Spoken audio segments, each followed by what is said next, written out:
My town believed in a Valentine's Day monster by user 02321 on Reddit. I've been single my entire life. I don't really mind it, it's just how I've always been. And yet I still buy Valentine's candy and a card every year. That simple thing saves my life. I moved to a small town right before starting high school. It was difficult trying to make new friends and adjusting to an entirely new pace at the same time. By the time Friday rolled around, I was finally feeling as if I'd gotten into the groove of things. I had only made a handful of friends, and to my shock, the first time I was ever asked out on a date was a week before Valentine's Day. I felt awkward going out with a girl who I'd never spoken with before, so I turned her down. She got angry, claiming that she had other options and was just being nice. That might be the case, but her extreme reaction confused me. When I was able to, I asked my friend Travis about it. "Oh yeah, you die if you're single on Valentine's Day. Get your heart ripped out and everything, so find a girlfriend for the day," he explained, and I scoffed at the idea. "Come on, you don't expect me to believe that, do you?" I asked, thinking he was just pulling a joke on the new kid.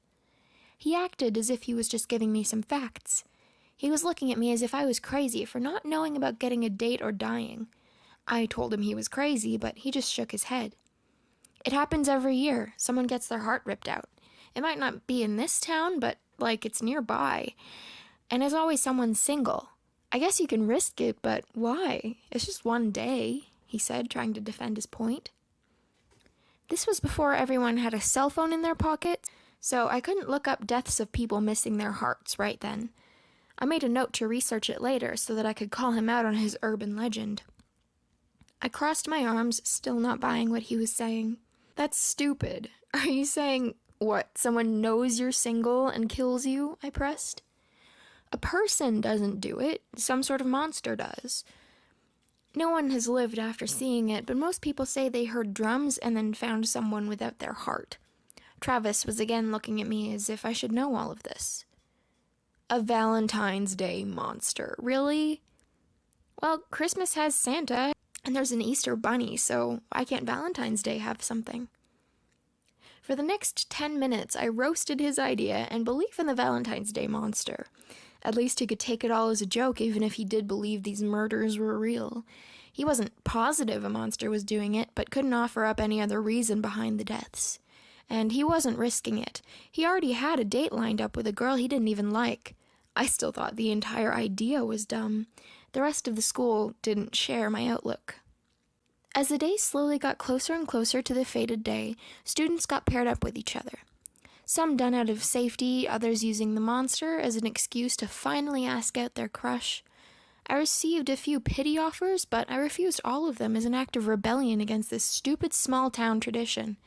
I just watched as everyone started dating in fear of death. The stores sold out of candy and cards pretty quick. Normally, everywhere would be flooded with red and pink products. The shelves were barren a few days before the 14th. Now, I refused to accept any offers. I didn't plan on asking someone out either. The school offered a program where you could buy sweetheart candies to be delivered to class for a small fee. I didn't mind getting my new friends one each, all while making up silly names to put on the card for who they would receive it from. It was the only thing related to the whole day that I gave into, aside from buying a box of chocolates for myself. The chocolates were just a normal box of assorted types from the grocery store I had gotten with some money made from doing chores. When I bought them, the cashier slapped a heart-shaped sticker onto the box without my permission. A small one for someone to write who the box was meant for. With how crazy this town was over the holiday, I didn't blame her. By that time, I'd just been so overexposed to anything Valentine-related, just seeing the sticker put me off eating the chocolates. I shoved them in my backpack to forget about them until after the 14th was over. I really wish I had taken the entire thing a bit more seriously. It wasn't until the night before Valentine's Day that I finally looked up the murders, finding them to be true. Dread started to form in my stomach as I scrolled through the library computer after school while waiting for my father to pick me up. I didn't find all the mysterious deaths, but enough to make me worried. 3 people were found with their hearts missing. The police said that from the state of their bodies, they were killed on Valentine's Day, even though their bodies weren't found right away. An entire town was warning me about this, and yet I still sat in shock after finding out it was true. My father finally got me from school and told me that I needed to walk home the next day. I sat in the car, silently debating on what to do.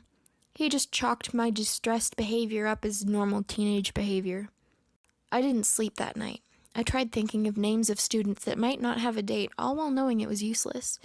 When the clock turned midnight and it was officially the 14th, I nearly had a panic attack, convinced that the monster would swoop in and take my heart. The only way I got through that night without a mental breakdown was to shift my train of thought back to what it was before looking up the murders. A Valentine's Day monster was stupid. It wasn't real. Some heartless store manager saw the murders and made up a story to sell more products through fear. That was it. It had to be it. I remained awake all night. In the morning, my mother noticed how I looked and offered to let me stay home. I refused, secretly hoping I would find a date if I went to school. The place was abuzz with new couples and gift exchanges. As I walked down the hallway, a few students looked at me with pity in their eyes. Most knew my single stance and how I'd be the monster's top choice if it was real. No one went near me that day if they could help it. My few friends awkwardly tried to find reasons to rush off if I tried talking to them. All of them, having temporary new girlfriends, gave them good enough reason to be left out. My candy heart prank wasn't funny. Some thought it was, but I couldn't find the humor in anything that day. Instead, I spent looking over my shoulder, expecting to hear drums any second. The final bell rang, and Travis was brave enough to walk over to me for a chat. I think he thought that this was going to be our last conversation. The idea got him motivated enough to walk over, but not to find the words. "Do you, want to come over? I'm going out today, but maybe we can hang out beforehand? There's a really good show, and..." He trailed off, feeling awkward. "It's fine, I'll just chill at home. My parents are going out and won't be home until after dinner, so I have the entire place to myself. That never happens.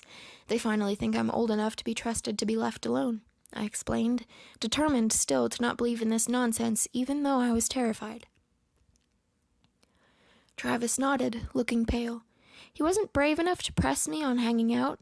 After all, he was certain I was going to die that night. He didn't want to be around to see it. "I'll talk to you tomorrow," I said, and gave him a shaky wave. He gave one back and started to hurry over to his new girlfriend. When you're a teenager, everything is a big deal. As I walked away from school towards home, I felt like I was walking towards my own death. The sky was overcast. It made me feel even more gloomy. I kept mocking myself for my mood as I walked along the neighborhoods that had become familiar to me over the past few months. Finding a small rock, I started to kick it as I walked, trying to take my mind off of the fear in my chest. A car started to drive along behind me with such loud music I could hear it thumping through the air. I watched it cruise by, a bit annoyed over the sound. If you're going to blast music, at least play something good and not just something that thudded. As the car kept going down the street, that music went with it, but a hint of the thudding remained. I stopped, confused on why I could still hear the sound if the car was so far away. When it finally turned out of sight, I realized the car wasn't the source of all of the noise. My heart started to beat so fast and hard that it matched the thudding rhythm that I could swear was getting closer and closer. I didn't look behind me or even get angry at myself for getting scared. I just ran down the street. I should have run up to one of the houses asking for help. I was so frightened that nothing rational came to mind. I ran like crazy all while that beating followed. I wished this was a prank, but didn't stop running to find out. My mind was unable to work as my lungs burned from the mad dash. For a moment, I thought I was losing whatever was chasing me. I stumbled, nearly falling over a crooked sidewalk square in front of my house. I couldn't tell how close the thumping sound was over my own heart. Sweat poured down my face and I felt faint. I slammed into my front door, banging on it before I remembered my parents were out. I nearly screamed in frustration. The door was locked and my keys were buried under my books inside my backpack. That thudding sound was all I heard. It was so close it rumbled in my chest. My hands shook as I fumbled to get the zipper open. I was scared to death and couldn't keep my eyes open. Squeezing them shut, I felt around in my bag for my key. My hand brushed against it when a puff of wind came across my face. I smelled something sweet, and then the wind came again. To my horror, my mind clued into the fact that it wasn't the wind, but something breathing on my face. It was too late. Even if I got my key, I couldn't unlock the door before whatever brought the heart-thumping sound took my heart too. I refused to open my eyes to see the monster I now knew to be real. I love the sound of your heart. It's a shame it's alone. Let me add it to the others. The voice that spoke wasn't some prank. It was twisted and beyond anything a human could make. My mind was racing. I felt a sharp tip of a claw poke my chest, leaving a small cut through my shirt. A cruel laugh came as I whimpered in fear. With my hand still in my backpack, I felt something that was not my books or my house key. A crazy idea came to mind. It was either that or death, so I grabbed hold of the only thing I could think of. Yanking the box of chocolates from my bag, I held it out to the monster that I still refused to see. My voice strained and shaking, I asked it a question that I prayed would save my life. Will you be my Valentine this year? My heart nearly beat out of my chest. Opening my eyes a crack, I could see the box in my hand, but not the creature that brought along countless heartbeats that mixed in with my own. I should have died. Instead of clawing out my heart, the twisted hand with razor-sharp nails reached out and took the box.